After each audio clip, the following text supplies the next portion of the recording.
Okay, maraming salamat, Pastor Dave. Napakaganda po. Kung tayo lang ay nagbigay pansin, ibinigay natin sandaling minuto kung hindi nababagay pansin sa mga sinabi ni Pastor Dave. Napakaganda, very inspiring ngayong Monday na ito para magamit natin, maging inspirasyon sa atin sa buong linggo ng ating pagtatrabaho. Okay, maraming salamat, Pastor Dave. At ngayon, dadako na po tayo sa pinakatampok na bahagi ng ating programa, ang lingguhang pagtataas ng ating watawat bilang huling Lunes sa buwan ng Abril. Ang mangunguna po sa ating ngayong umaga ay ang Laguna University. Palakpakan naman natin yung mga taga-Laguna University. Para po sa pagpapatuloy ng programa, tawagin natin ang magpapadaloy si Miss Sofia Ginto.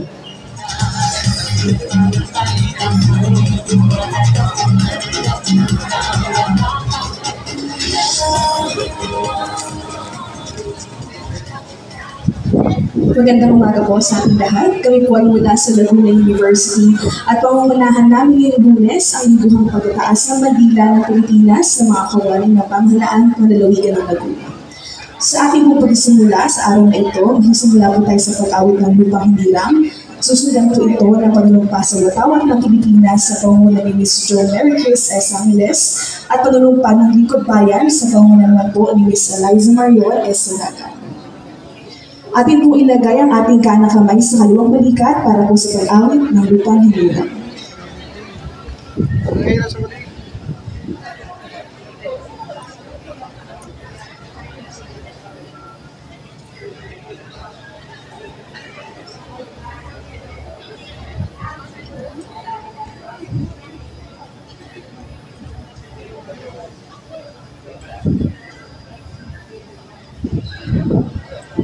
Mga kababayan, ang pambansang awit ng Pilipinas. Hayang magiging kasasinanayan, alam ng puso sa limo'y buhay. Lupang hinirang, yan ang magiging sa handulubing. Di ka masisingin sa lahat ng tulong sa simulan sa langit ko magaw. Ay hinanang mula awit sa pagkayang minamahal. Sa bawat tuwing na buhay na nag-iibig, ang ituloy na karagdaman ng pangkaliwag-ibig. Tuhan at araw ng waragin pagsita, buhay langit sa pigo.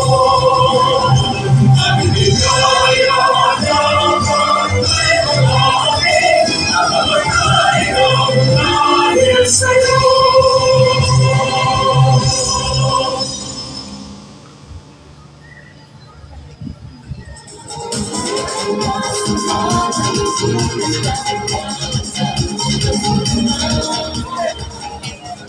Itaas po natin ang ating kanang kamay para sa panunumpa sa watawat ng Pilipinas. Ako ay Pilipino, buong katapatang nanunumpa sa watawat ng Pilipinas at sa bansang kanyang sinasalisan, na may dangal, katarungan at kalayaan na ipinakikilos ng sambayan ng makadiyos, makatao, makakalikasan at makabansa.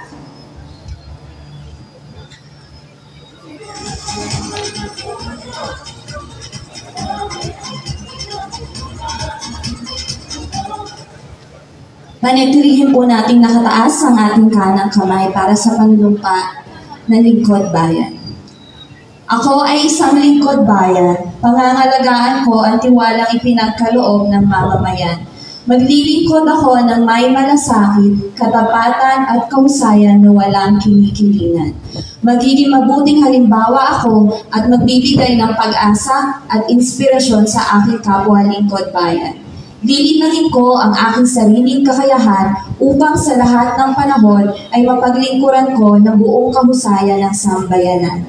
Hindi ako makikibahagi sa mga katiwalian sa pamahalaan. Pipigilan at isisiwalat ko ito sa pamamagitan ng tama at angkop na pamamaraan. Isa sa buhay ko ang isang lingkod dayang makadiyos, makatao, makakalikasan at makabansa. Tutugon ako sa mga hamon ng makabagong panahon tungo sa adhikain ng matatag, maginhawa at panatag na buhay. Sa mga tungkulin at hangarin ito, kasiyahan nawa ako ng may kapal.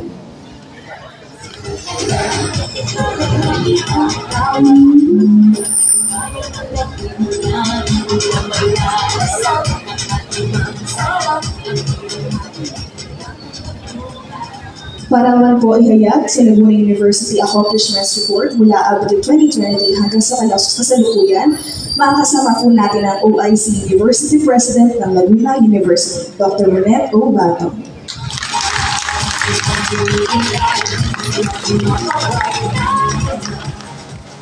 Isang mapagpalang umaga po sa ating lahat.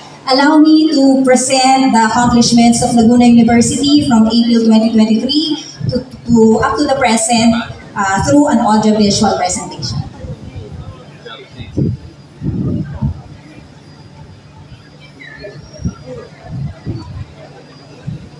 In 18 years, Laguna University has become one of the beacons of academic excellence and stands as a testament to the transformative power of education. Nestled in a picturesque setting, this esteemed institution fosters an environment that nurtures the minds of tomorrow, empowering students to become global citizens and leaders in their respective fields. As of April 2024, Laguna University has 15 programs duly recognized by the Commission on Higher Education. Among these, 12 are accredited by the Commission on Accreditation for Local Colleges and Universities. Level 2 status for Bachelor of Secondary Education major in English, Bachelor of Secondary Education major in Mathematics, Bachelor of Elementary Education, and Bachelor of Science in Information Technology. Level 1 status for Bachelor of Arts in Communication, Bachelor of Science in Accountancy, Bachelor of Science in Entrepreneurship, Bachelor of Science in Mechanical Engineering, Bachelor of Science in Tourism Management, and Bachelor of Secondary Education major in Science.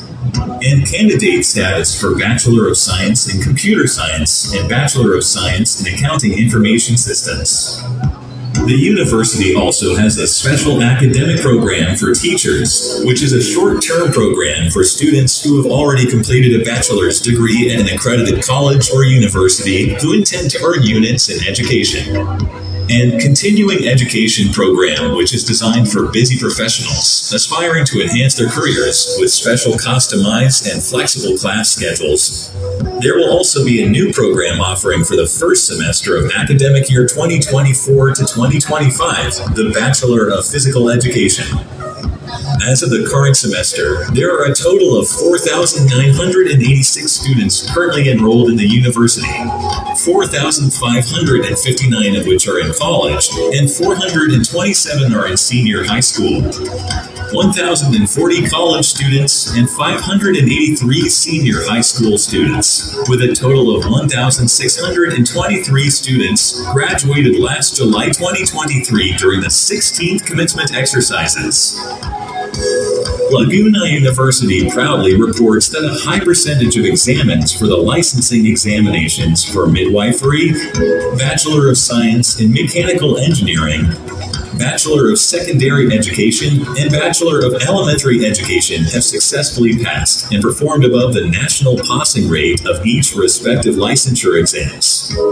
This was attested by Mr. Joshua Maramufu, the Laguna University's first ever board top-notcher, who clinched the second spot in the September 2023 licensure examination for professional teachers, elementary level, with a remarkable percentage of 94.20%. With a quality education and notable experiences within the university, graduates were able to attain a notable employability rate of 61%, where 86% of which are in their field of specialization. 1,097 grantees were also given scholarships according to their qualifications. Under the Tertiary Education Subsidy, Tu Long Dunan Program Educational Assistance, Sui Generis, and the Governor's Scholarship Program. To better help in the education of students, glass boards and smart TVs were installed in classrooms. This will facilitate in the teaching and learning of both the instructors and students. The RLH and administration buildings were also repainted to bring a fresh ambience. Likewise, the first phase of the multipurpose gymnasium has been completed. There are also ongoing projects in the university. The repainting of the Oretta building, the construction of comfort rooms behind the RLH building, and the construction of a new administration building. Systems were also made and put in place to assist and facilitate the services offered by the university. Currently, 25 systems are up and running. These systems are managed and organized by the Management Information Systems Office. These personnel, with the addition of a few non-teaching personnel and selected College of Computing Studies teaching personnel, successfully served as the official tabulators of NLAG Festival 2024. Community extension is a core part of the goals and services of the university. There are 13 active projects facilitated by the Community Extension Services Unit. The Project 3Bs, Literacy and Numeracy Program with Hydroponics, Computer Literacy Program, Tree Planting, Climate Change Consciousness, Youth Training Program, Bloodletting, Feeding Program, Storytelling, Gift Giving, Livelihood Training, Donation Drive, and Technological Training. These projects are hosted in the university, as well as in partnership with barangays from Santa Cruz and Cavinti Laguna. As the quality of service of the university continues to upgrade, different colleges and universities request visits to benchmark our institution and colleges. Colleges from Muntinlupa, Batangas, and Colombo, as well as universities from Zamboanga and San Pablo, were the recent visitors for benchmarking. With the continuous effort of the different departments, Laguna University was recognized by the Department of Labor and Employment as the first job placement center in Laguna. This will open paths to more partnership opportunities with various industries, in addition to the current 176 partners and linkages, and 204 active memorandum of agreements with different establishments. Internship students were awarded to culminate their experience at the PDC Aviation Training Center. And recently, an international internship opportunity with the Cinnamon Shore in Port Aransas, Texas opened up and accepted 3 Bachelor of Science in Tourism Management students. Another international partner institution, Nakan Rajabet University, will also send 3 exchange students to Laguna University for the next semester. Laguna University continues to earn recognition. It was recognized by the Department of Education Laguna for its outstanding contribution and support in the realization of the Department of Education Matatag agenda. The Department of Tourism Region 4A for the support in the tourism industry in Calabarzon, and the Department of Information and Communications Technology for the unwavering support to the department's implementation of programs, activities, and projects. Likewise, the local colleges and universities Athletic Association recognized the institution for hosting the 12th LCUAA National Games among local colleges and universities nationwide. Laguna University also received the Best Website Design and Management Silver Award, Human Resources Development Award, and Academic Excellence Award from the Commission on Accreditation for Local Colleges and Universities. As Laguna University continues to push forth relentless effort to be better and aim to be the best, we implore you for your esteemed support in the venture of Laguna University. Integrity through servicing talent to achieve excellence for a better Laguna.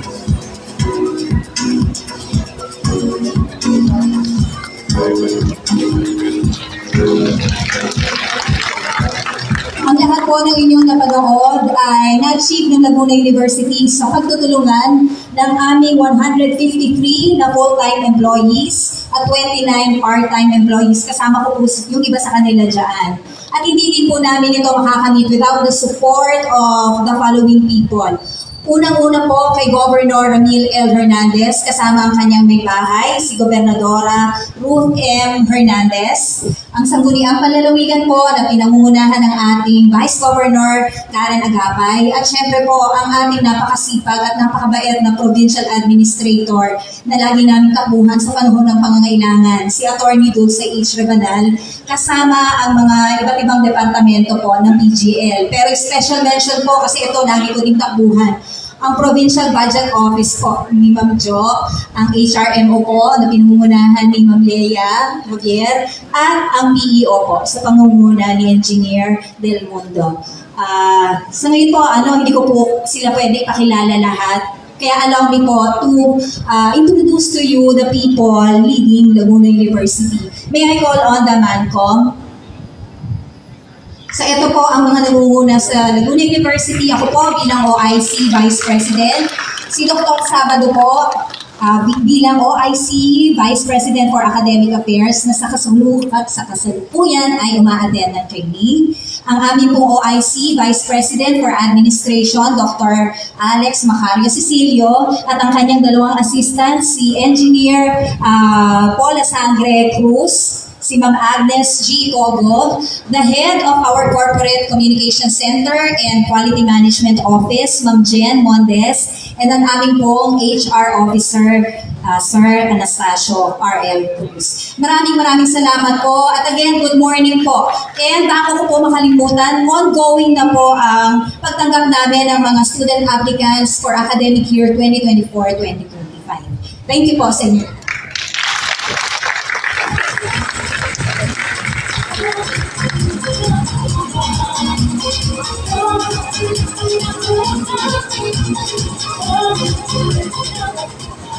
Okay, maraming salamat. Pwede bang palakpakan natin ang mga taga-Laguna University. Last week, magkatabi rin ni Bibi, sabi niya, kami i-HCL lang namin. Ganda naman, ano po. So, may mga announcement po. Meron bang announcement? Wala? Okay, kung wala na, kaya niyo pong batiin natin, aking pong karangalan na batiin natin ngayong umaga yung ating mga kasamahang empleyado. Attorney Dulce H. Rebanal, Ma'am Karina F. Macalos, Ma'am Teresa Nieva Riodica, Mr. Mario Tobias, Ma'am Fatima Eleanor Villaseñor, Engineer Pablo Del Mundo Jr., Ma'am Rosalia Cortez, Ma'am Feli Cruz, Ma'am Mitzi Elbo, Engineer Abet Arellano, Ma'am Jocelyn Litan, Dr. Jed Dagsan, Mrs. Nelia Espino, Mr. Marlon Tobias, Ma'am Monet Bato, yung kanina nag-report, Ma'am Rosemary Sabado, Dr. Mary Grace Bustamante, Sir Alvin Sejo, Dr. Roda Valenzuela, Ma'am Maria Rowena Beatriz Inson, Ma'am Awen, good morning, Dr. Sara S. Salamat, Dr. Rene Bagamasbad, Dr. Judy Rodilla, Dr. Gretel Pontehino, Dr. Herma Formelosa, Dr. Hilson Palendo, Dr. Margina Esporal, Dr. Maria Eloisa Inano, Dr. Peter Uy, and Dr. Maria Teresa Lapitan. Okay, para po naman sa mensahe ng ating gobernador ngayong umaga, nais nating tawagin ang ating panlalawigang administrador, Atty. Dulce H. Rebanal. Lapakan nyo naman!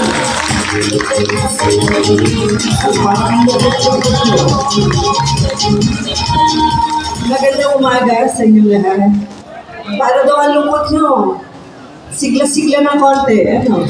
Well, anyway, sa pangalan po ng ating Gobernador Ramil Laurel Hernandez, ang nagsimula ng serbisyong tama, nais kong batiin ang ating mga department heads, unit heads, assistant department heads, at syempre, ang aking mga kapwa kawani sa pamahalang panlalawigan. Magandang umaga po sa inyong lahat.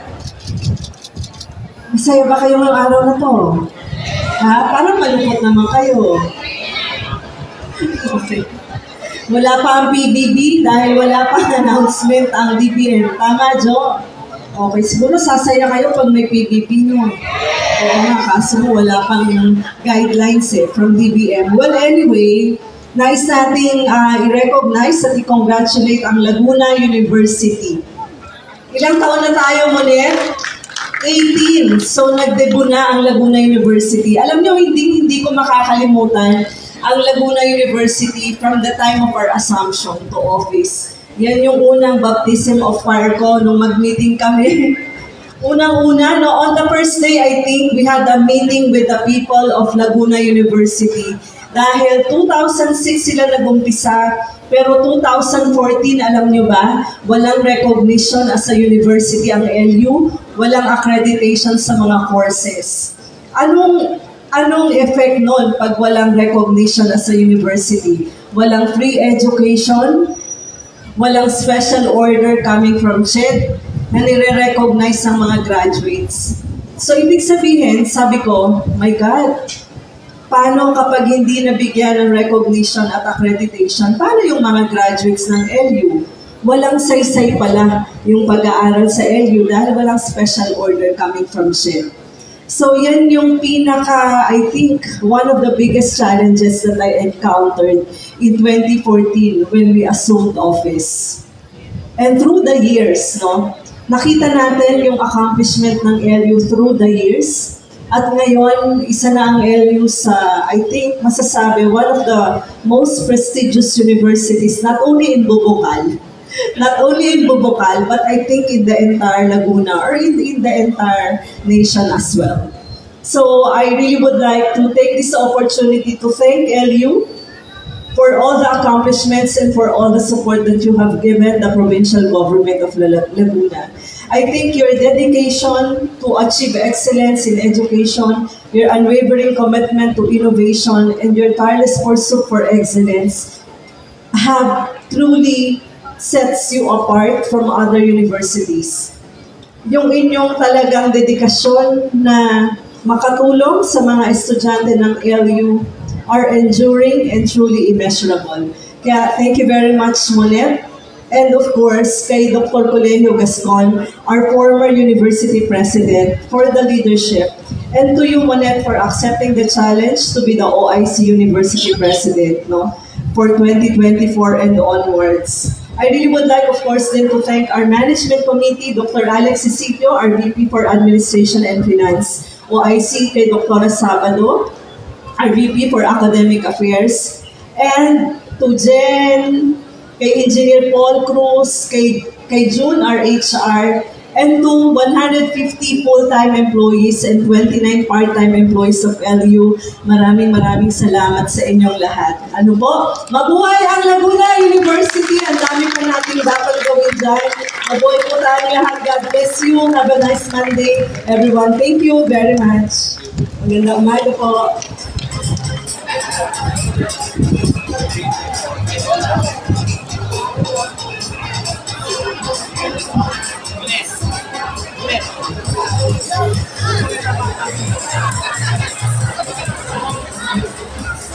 Para dun sa lahat ng kawani ng Laguna University, tayo po lang sa unahan para sa photo opportunity. Salamat po.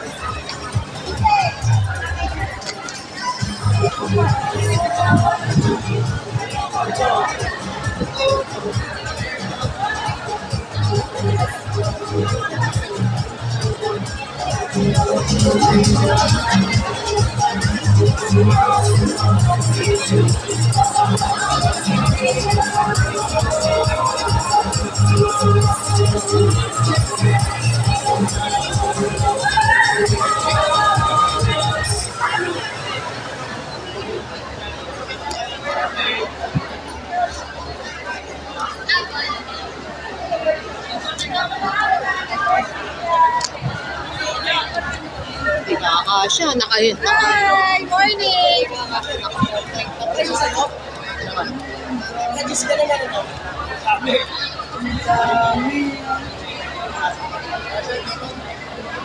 Dito, lalayo pa ako.